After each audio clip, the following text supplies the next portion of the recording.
Okay, so let's move on. Let's talk about the library of functions. What this section is talking about is parent graphs. What do graphs look like of a variety of functions when we don't have anything added to the function, or I should say to the x's, or subtracted from the x's, or even multiplied or divided to the x's? What do these functions look like? These are what I like to call the parent graphs. What do they look like without anything added, subtracted, or multiplied to them? Okay? So here's the first function I want to look at. I want to look at the function f of x equaling to just x. Now, when I take a look at this, right? So think about it. If you plug in 0, you get 0.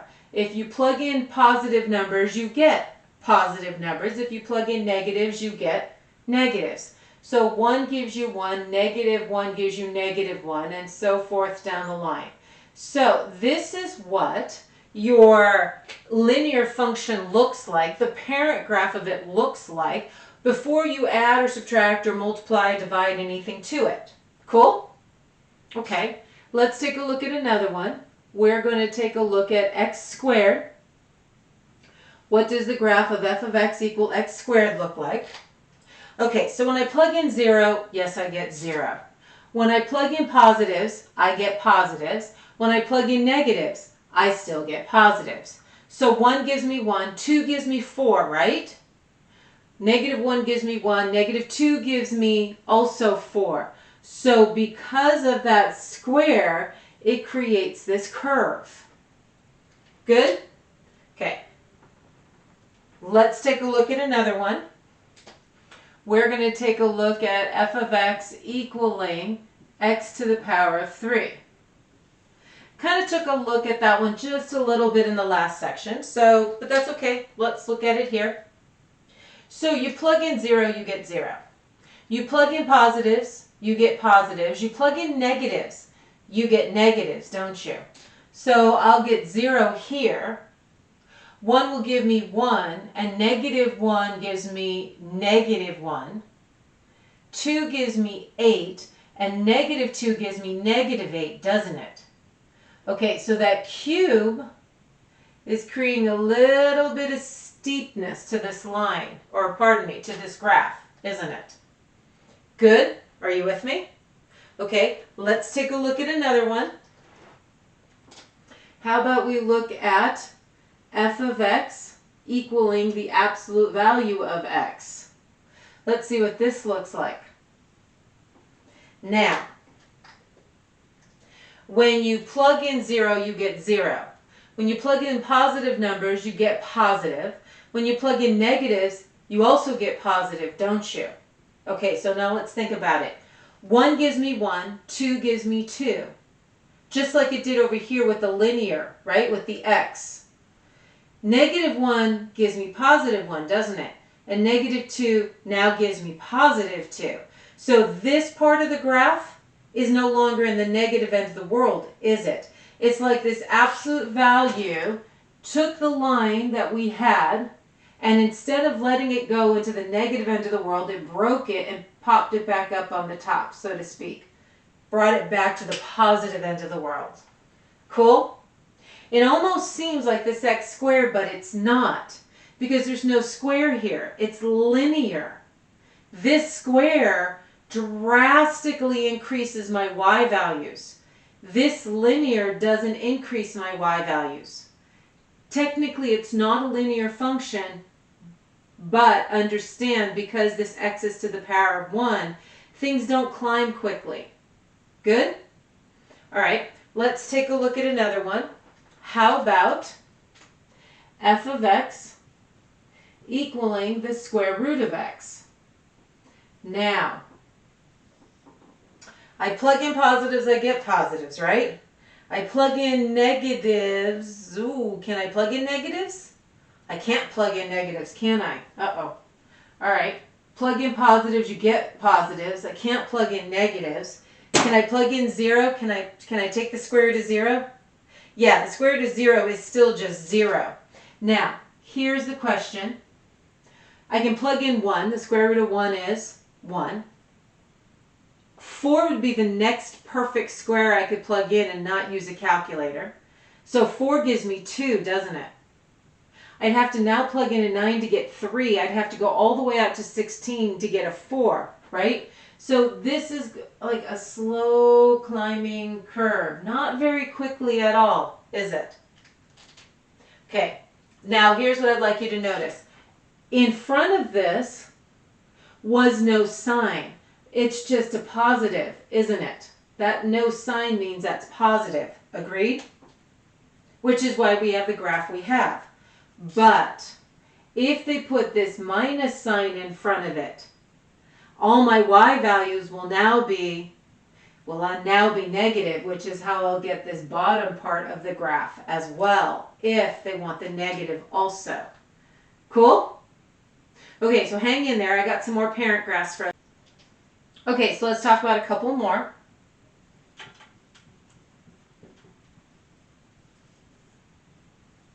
Now let's talk about the cubed root, okay? So, if I plug in 0, I get 0, agreed?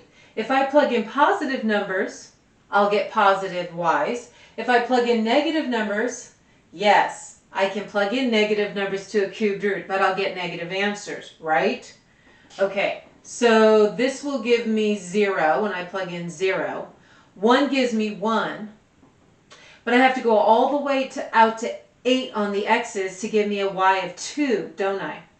And I'd have to go all the way out to 27 on the x's to get a y value of 3, right? Okay, so on the negatives, negative 1 gives me negative 1. I'd have to go to negative 8 to give me negative 2, and negative 27 to give me negative 3. Agreed? Okay, so this one is an extremely slow moving curve also. Good? All right.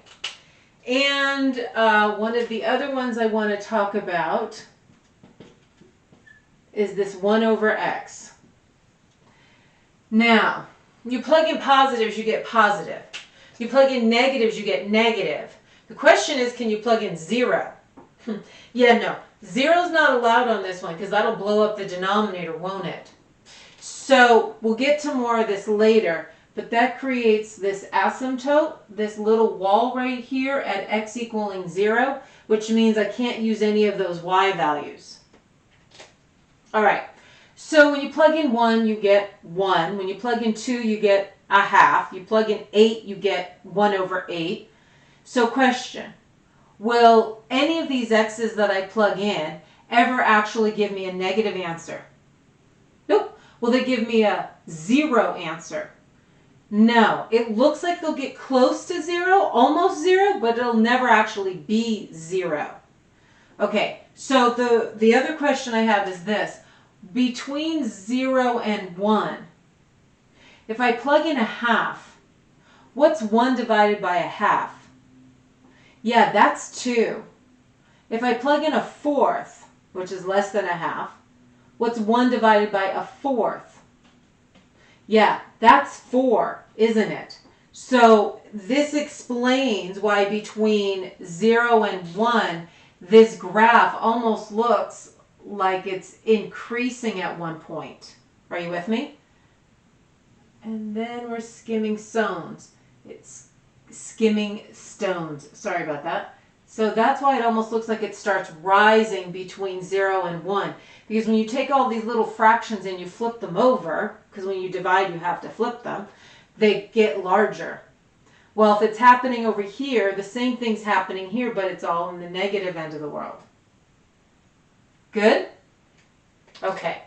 Now, I've given you 7 of these parent graphs so far. I've got a couple of other ones that I want to talk about that you haven't seen yet. Some of these you've seen. The other ones I'm pretty sure you haven't.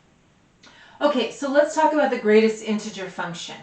Now, here's the deal. The definition says that we are looking for the greatest integer less than or equal to x.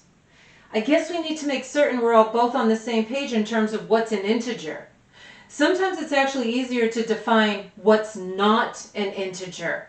So make sure you write this down. An integer is not a fraction and it's not a decimal. It can be positive, it can be negative. By the way, 0 is either a positive or negative number, I'm just saying.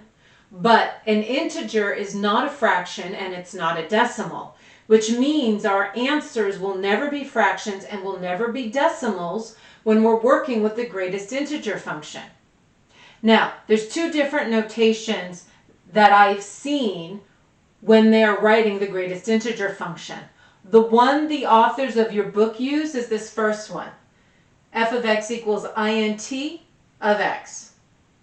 This one I have seen also with these double brackets around it, so just be aware of it. But this first one is the one that the authors of the book use most often. Now, let's start creating ourselves a table, and so we can look at the graph. All right? So I'm going to get my graphs up here. Let's see. Okay, and we're going to create a table. We have our x's and then we have our y's, right? Which is the greatest integer function, so I'm going to write int of x. So here's what I already know. I already know most of you are saying, I'm going to plug in 0, I'm going to plug in 1, I'm going to plug in -1, and I'm going to plug in -2. I know, let's plug in +2, and that's wonderful. So let's see. When I plug in 0, okay, I am looking for the greatest integer that is less than or equal to 0. So what would you tell me? Yeah, 0. When I plug in 1, I'm looking for the greatest integer less than or equal to 1. Yeah, just 1. How about -1? Greatest integer less than or equal to -1. Still -1. When you plug in -2, what's the greatest integer less than or equal to -2? Yeah, -2. When you plug in +2, what's the greatest integer less than or equal to +2? Yeah, 2. So here's what I'm seeing so far. I'm seeing 0, 0, 1, 1, 2, 2, -1, -1, and -2, -2. And you're like, hey, I've got 5 dots, let's connect them. Yeah, no. Because remember what I mentioned. Integer means no fractions and no decimals, which means your y values will never be fractions and your y values will never be decimals. I can plug in anything I want. It's just the definition says I need to get the greatest integer less than or equal to that number. So for instance, let's switch gears now. What happens if you plug in a half? What happens if you plug in a fourth? What happens if you plug in 3/8? Right? So, if I plug in a half, I'm looking for the greatest integer that's less than or equal to a half. 1/2 is right here, isn't it? My answers can't be fractions and they can't be decimals. I'm looking for integers that are less than or equal to a half. So yeah, 0 is less than or equal to a half. So is -1, so is -2, and -3 and -4 and all the way down the line, right? But here's the deal. I'm looking for the greatest of them. I'm looking for the largest of them. The largest of all those integers that are less than a half is 0, which means this answer is going to be 0. Let's look at a fourth. Definition says when you plug in a fourth, I'm looking for the greatest integer less than or equal to 1/4. So 0 is less than a fourth, -1 is less than a fourth, -2 is, -3, -4, and all the way down the line again, right? However, I'm looking for the greatest of them. Yeah, so the greatest of them would be 0 once again, correct? Okay, how about on the 3/8? Yeah, 0 again. Right? Okay, so when I plugged in a half, I got 0. A fourth gave me 0, 3/8, and all the way down. So my graph looks like this. By the way, as soon as I hit 1, I got 1, right? So my graph goes all the way to the 1, and at 1, it jumped up here. So right here, and I'm going to make this more obvious, right there I actually have an open circle because the value the y value jumped up here to 1 when I plugged in 1 for x. Good? Okay, so let me switch it up a second. What happens if they made this 1.5 and 1.25 and 1 3/8? Let's see what kind of y values you're going to get now. Are we still going to get zeros? Let's see. So, I need the largest integer that's less than or equal to 1.5. Well, less than 1.5 would be 1 and 0 and -1 and -2, and right? So this would just be, 1 because I need the largest of them, right? And if I do 1.25, that's it, right, I'm going to get 1 again. And 1 3/8, that's right, I'm going to get 1 again. So here's the deal. My graph looks like this. And when I hit the 2, I get an open circle here because the value for 2 jumped up to 2. Good? Okay. I'm going to even switch it up a little bit more on you. Hang in there. Let me get rid of these guys. How we doing? Remember, greatest integer says that you're only supposed to get integers as answers. Integers for your y values, which means no fractions and no decimals. So I can't have fractions and I can't have decimals as my answers because those aren't integers. All right, what happens if I make this a -1/2, -1/4, -3/8? Let's look. So if my x is a -1/2, what's the largest integer less than or equal to a -1/2? Which direction does that go? Yeah, that goes -1. -1 is less than -1/2, right? 0 is greater than it. I'm looking for less than it. So we got -1 and -2 and -3, don't we?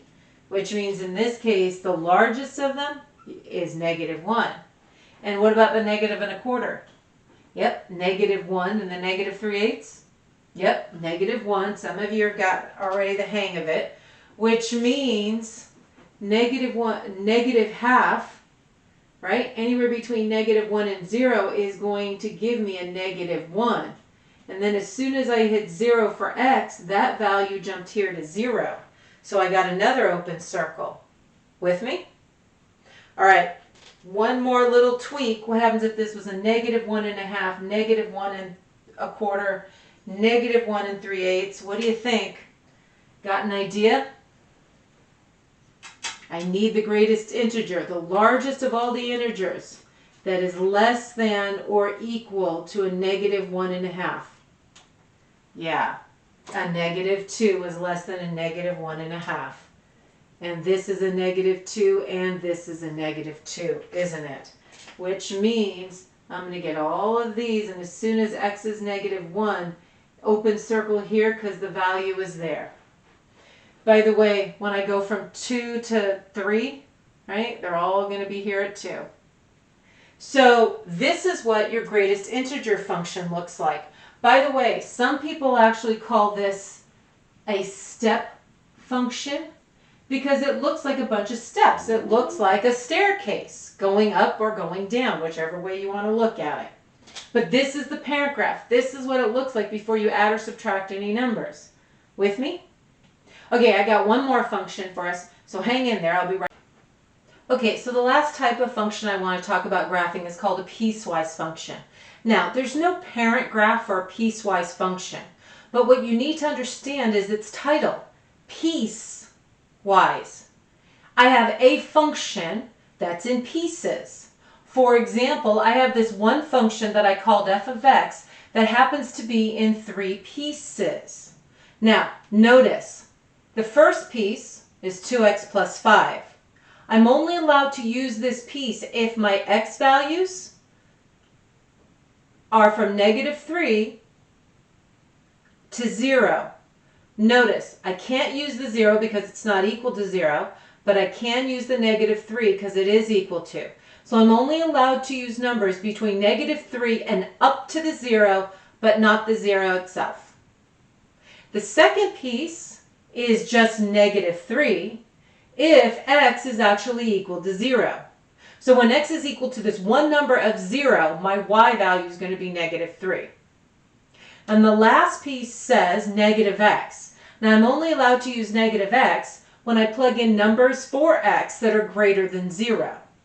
Cool? Okay, so let's take a look at this. Now, here's the interesting thing. Based on how this is written, this already told me the domain of this function. That's the interesting thing. I already actually know the domain of this function. And you're like, how do you know? Well, notice the first piece. The first piece said the very first number I'm allowed to use for x is negative 3. Because all the other x's are larger than negative 3. Now, is it equal to negative 3? Yes, it is. Which means on the domain, I'm going to have a bracket and I'm going to start at negative 3. Now I just need to know where that ends. So the first piece says I'm allowed to use x's that are greater than or equal to negative 3 all the way up to 0, but it won't let me use 0, will it? But the second piece will let me use 0. So 0 is included, isn't it? So between the first two pieces, I can use any number from negative 3 to 0. And the third piece says I can use all the numbers after 0 or larger than 0. So if you notice the domain is actually telling me start at negative 3 and go all the way to infinity. The way this function was written already told me what values I was allowed to use for x. Cool? Okay, so let's get a graph here. I want to create a little table for us so we can see what's going on. Now, our first x that we're allowed to use is negative 3, right? And then we can use negative 2 and negative 1. I can even use 0, 1, and 2, and so forth and so on. Correct? Okay, so let's see. If I plug in negative 3,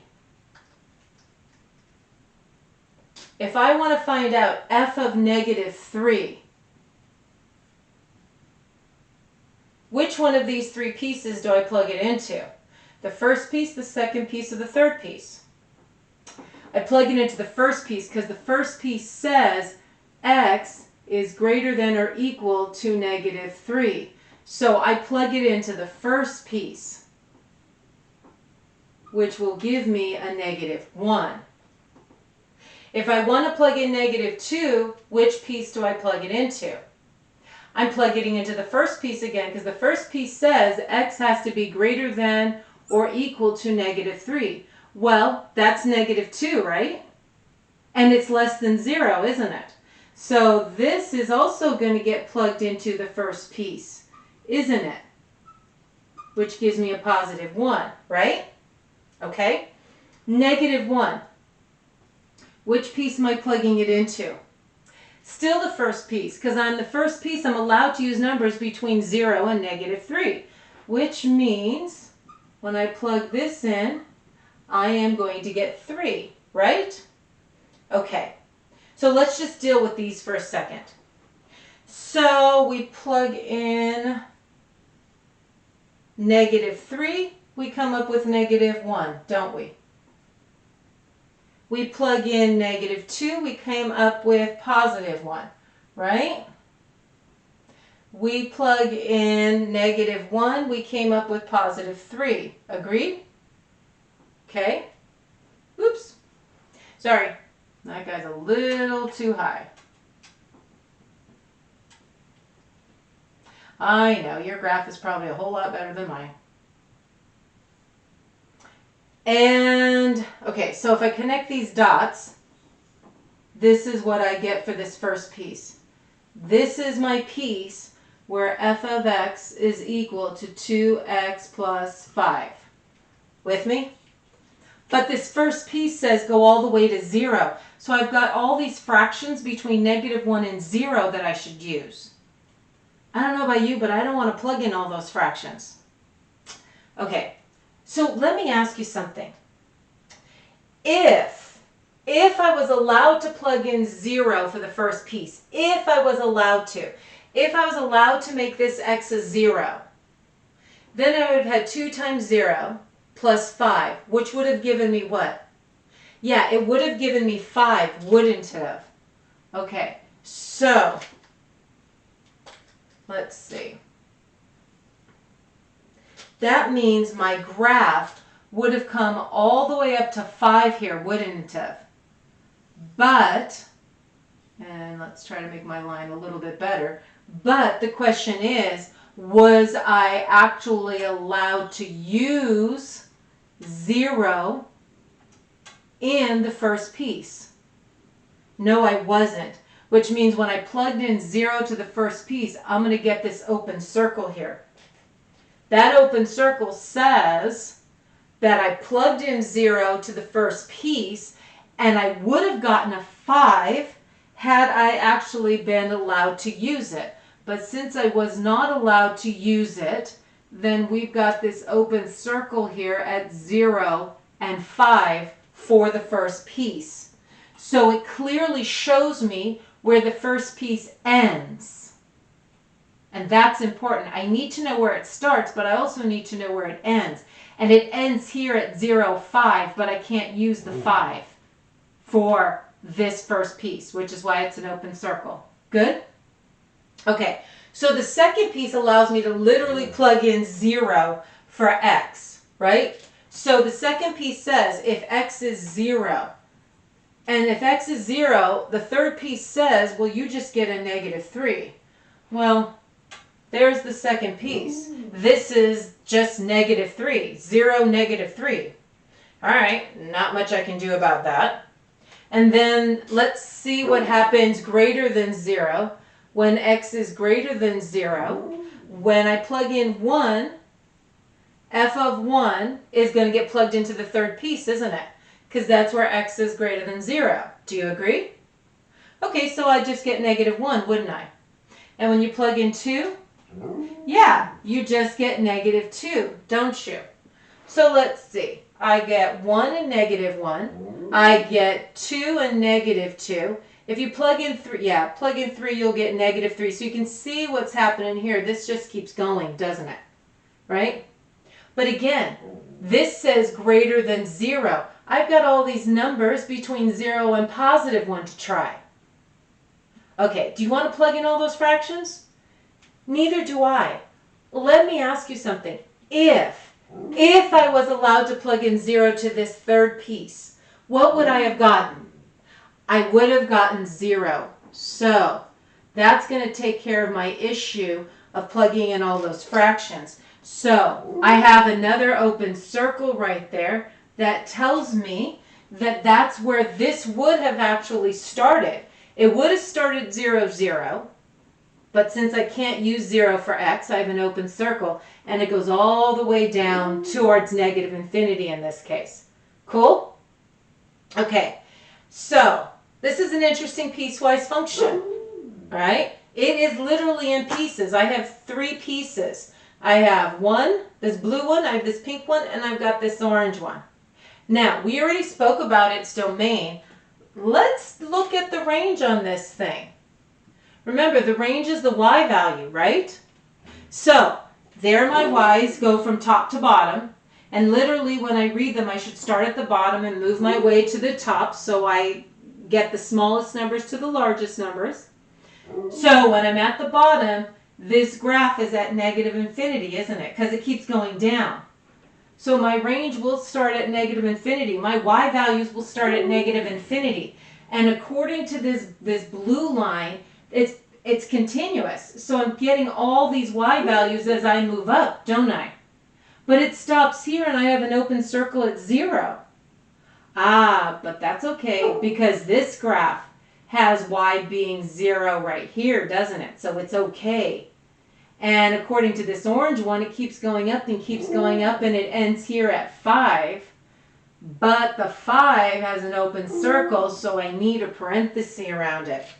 So believe it or not, my range is continuous. It starts at -infinity, comes all the way up, And it may end here, but this graph picks it up and keeps on going all the way until 5. I just can't use the 5 on the y's because it's an open circle. Cool? Okay. So piecewise functions are very interesting, and each one of them is different. There is no parent graph for it other than the fact they're in pieces. It could be 2 pieces, it could be 3 pieces, usually 2 or 3. I don't see more than that. Anyway, you guys have fun with all these parent graphs, and I'll catch you on the flip